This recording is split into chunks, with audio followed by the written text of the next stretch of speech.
The Forgotten Violin. The rain fell in soft sheets over the city, painting the streets with a silver sheen.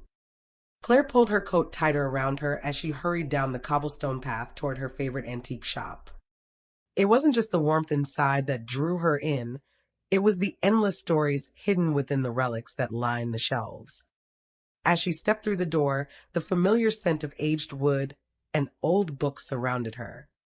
Mr. Whitaker, the elderly shopkeeper, looked up from behind the counter and smiled. "Ah, Claire, back again so soon." She grinned. "I can't help it. Your shop is like a museum, and every visit feels like an adventure." Mr. Whitaker chuckled. "Then perhaps today I have something worthy of your curiosity." He disappeared into the back room and returned a moment later, holding a violin case. It was old, its leather edges cracked with time. He placed it gently on the counter and unlatched it. Inside lay a violin, its wood deep brown with age, its strings slightly rusted, but its craftsmanship was exquisite. Claire's fingers tingled as she reached out to touch it. "It's beautiful," she whispered.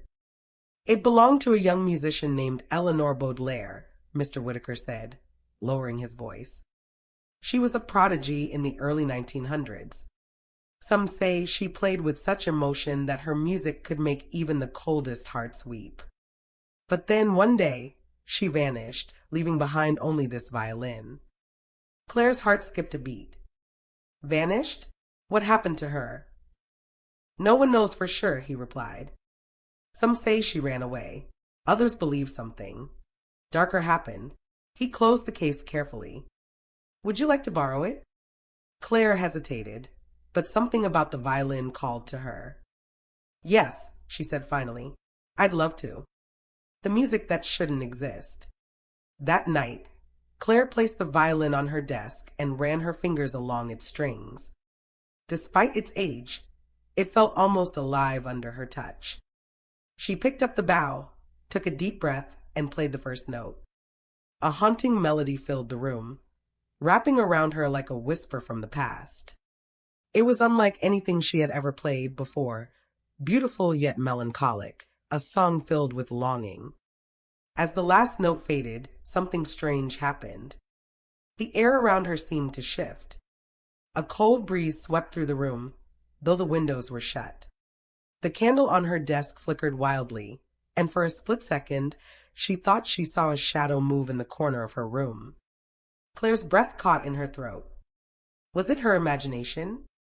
Determined not to scare herself, she put the violin away and climbed into bed. But sleep did not come easily. She kept hearing the faint echo of the song in the silence, a whisper in the dark. The next day, Claire went to the city archives to learn more about Eleanor Baudelaire. She combed through old newspapers and music records until she found something that made her pulse quicken. Promising young violinist Eleanor Baudelaire mysteriously disappears after final performance, January 12, 1903. Claire frowned. That was odd. The melody she had played last night, it had felt like a song of farewell. Could it have been Eleanor's final performance? She continued reading. Some reports claimed Eleanor had been in love with a composer who had betrayed her. Others said she had been taken by an unknown figure in the audience. But there was one article, faded with age, that caught her attention.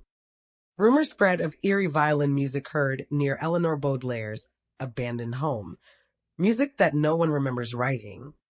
Claire's blood ran cold. The music. The shadow. Was she playing a song that shouldn't exist? The final performance. That evening, unable to resist, Claire picked up the violin once more. She hesitated, then played the melody again. This time, as the final note rang out, the temperature in the room dropped. The candle went out, plunging her into darkness. And then, a whisper. "Help me." Claire spun around, heart pounding. "Who's there?" From the shadows, a faint figure emerged. A young woman in a long dress, her eyes filled with sorrow. Claire gasped. "Eleanor." The ghostly figure nodded. "You played my song. You heard my story. Now you must finish it. Claire swallowed hard. How? Eleanor reached out a translucent hand and pointed to the violin. There is one last note. The note I never got to play. Claire took a deep breath, raised the violin, and let her fingers find the final note. As she played, a tear slipped down Eleanor's cheek. The room filled with a warm glow, and for the first time in over a century, peace settled over her. Thank you, Eleanor whispered as she faded into the light. A story that lives on.